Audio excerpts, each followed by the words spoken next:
پاکستان کا مطلب کیا؟ لا الہ الا اللہ. پاکستان کا مطلب کیا؟ لا الہ الا اللہ. پاکستان کا مطلب کیا؟ لا الہ الا اللہ. السلام علیکم ناظرین. امن، عافیت اور دین و دنیا میں ترقی اور کامیابی کی بہت سی دعاؤں کے ساتھ میں ہوں آپ کا میزبان یوسف سراج. پروگرام ہے پیغام پاکستان. ہمارے ساتھ تشریف فرما ہیں جناب ڈاکٹر محمد حماد لکھوی صاحب. متکلم اسلام ہیں، مفسر قرآن ہیں، ماہر تعلیم ہے. ایک بہت تجربہ ہے آپ کا ان تینوں فیلڈز میں. سماجی شعور پر آپ ہمیشہ بات کرتے ہیں، تجزیہ ہوتا ہے. پروگرام کی طرف بڑھتے ہیں. ڈاکٹر صاحب بہت شکریہ آپ کی آمد کا. ڈاکٹر صاحب آج کی پہلی خبر جو ہے وہ بہت خوش کن خبر ہے. شاید کسی خبر سے ہم اتنے خوش نہ ہوں آج کے پروگرام میں جتنی یہ خبر خوش کن ہے. خیبر پختونخوا کے تمام سرکاری اسکولوں میں نماز ظہر کا اہتمام لازمی قرار دے دیا گیا ہے.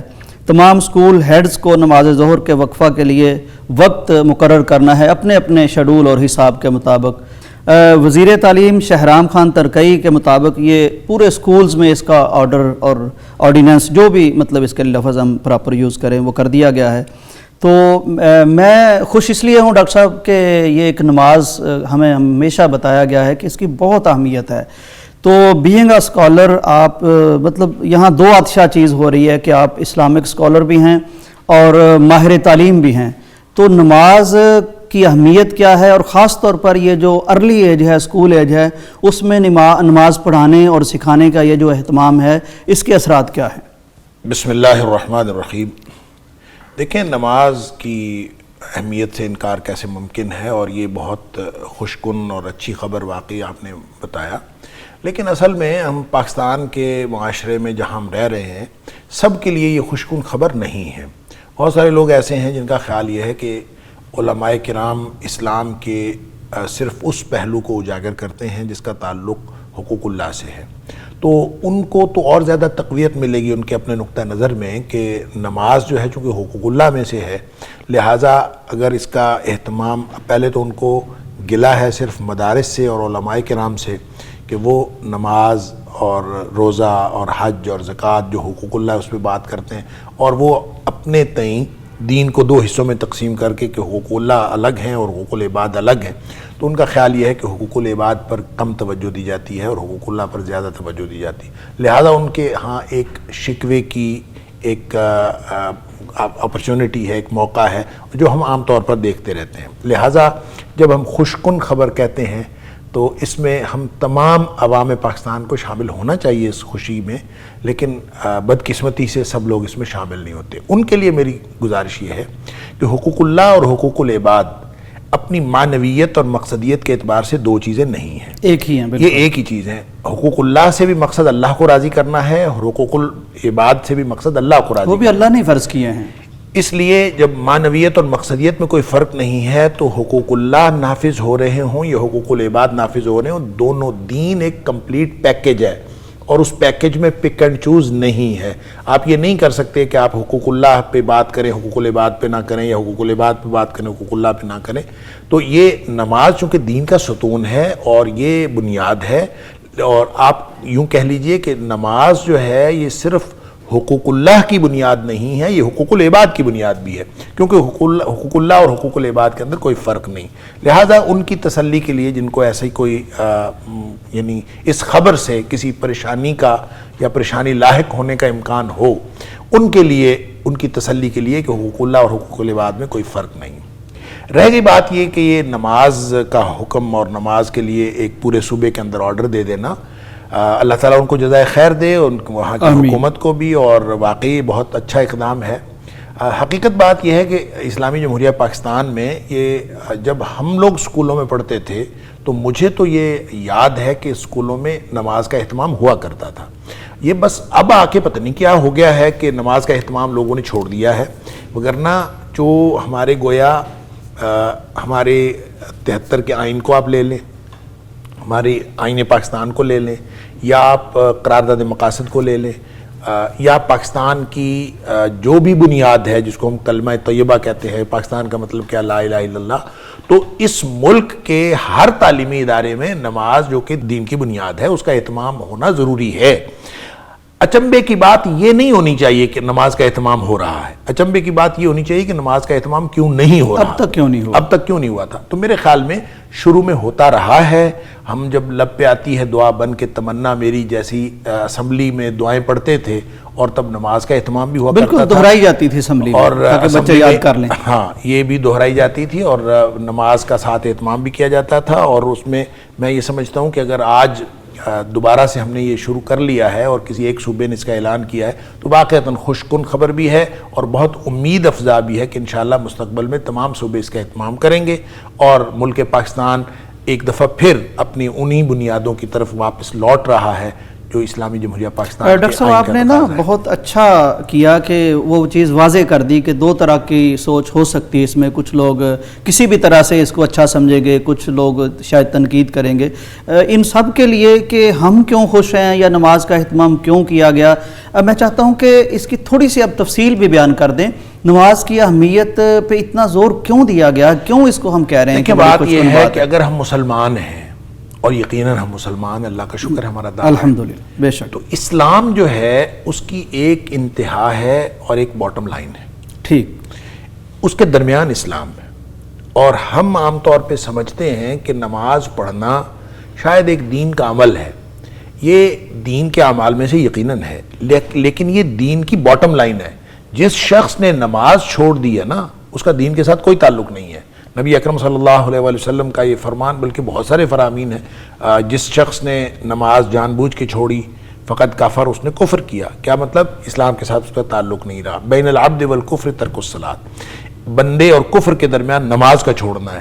اسی طرح ایک حدیث کے اندر آتا ہے، نبی کریم صلی اللہ علیہ وآلہ وسلم نے فرمایا کہ اسلام کی کڑیاں ایک ایک کر کے ٹوٹتی چلی جائیں گی، لَتُنْقَضَنَّ عُرَى الْإِسْلَامِ عُرْوَةً عُرْوَةً، کہ اسلام کی کڑیاں ایک ایک کر کے ٹوٹتی چلی جائیں گی۔ ظاہر اسلام تو نہیں ٹوٹنا، اسلام تو مضبوط ہے، اس کے ساتھ ہمارا تعلق کمزور ہوگا۔ تو اصل میں اس کو ٹوٹنے کا مطلب یہ ہے کہ لوگ ایک ایک کڑی کر کے اسلام کو چھوڑتے چلے جائیں گے، اور پھر اس کی وضاحت اگلے الفاظ میں بتا بھی دی۔ آپ نے فرمایا فَلَمَّا انْتَقَضَتْ عُرْوَةٌ، جب بھی کوئی کڑی ٹوٹے گی، تَشَبَّثَ النَّاسُ بِالَّتِي تَلِيهَا، لوگ اس سے نیچے والی کڑی کو پکڑ لیں گے۔ آہستہ آہستہ لوگ اسلام سے اسٹیپ ڈاؤن کرتے جائیں گے۔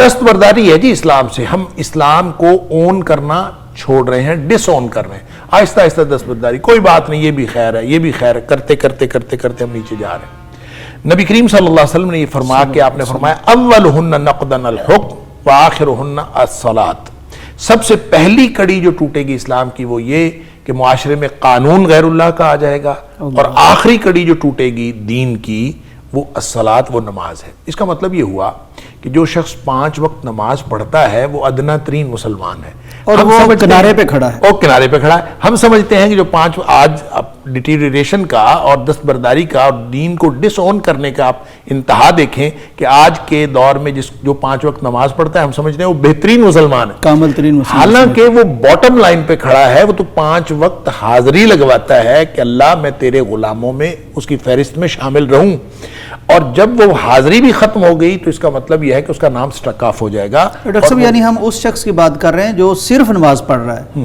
یعنی باقی کام چھوڑ رہا ہے۔ باقی کام چھوڑ رہا ہے، کیونکہ دین تو 24/7 ایک کمپلیٹ پیکج ہے، اس میں پک اینڈ چوز ہے ہی نہیں۔ آپ یہ نہیں کہہ سکتے میں نماز پڑھوں گا خدمت خلق نہیں کروں گا، یا آپ کہیں کہ میں خدمت خلق کروں گا نماز نہیں پڑھوں گا۔ آپ کو حقوق اللہ بھی پورے کرنے ہیں، ادخلوا فی السلم کافہ، پورے کے پورے دین سر میں سے داخل پیر ہو۔ تک یہاں مکمل۔ پک اینڈ چوز ہم کر نہیں سکتے۔ اگر مسلمان ہیں، ہاں مسلمان ہونا یا نہ ہونا، لا اکراہ فی الدین، اس کا آپ کے پاس چوائس ہے بالکل۔ کہ آپ لیں چاہے نہ لیں، لیکن جب آپ نے دین کو قبول کر لیا تو پھر آپ کو کمپلیٹ پیکج کے طور پر لینا پڑے گا، اس کے اندر آپ کے پاس ڈاکٹر صاحب بہت اہم گفتگو ہے، ابھی اس کے کچھ گوشے تشنا ہے، اگرچہ ایک بریک میں ہم کرنا چاہ رہے تھے، لیکن جو اس کی اہمیت ہے اور جس طرح آپ توجہ دلا رہے ہیں اور جس طرح وہ حدیث بیان ہوئی کہ آخری درجہ ہے، بہت سینسیٹیو معاملہ ہے، بہت یعنی حساس معاملہ ہے، میں چاہتا ہوں کہ اس پہ ہم ایک تھوڑی سی بات اور کریں۔ ناظرین نماز پہ کچھ بات اور کریں گے، بریک کا وقت ہے، واپس آتے ہیں۔ پاکستان کا مطلب کیا؟ لا الہ الا اللہ۔ پاکستان کا مطلب کیا؟ لا الہ الا اللہ۔ پاکستان کا مطلب کیا؟ لا الہ الا اللہ۔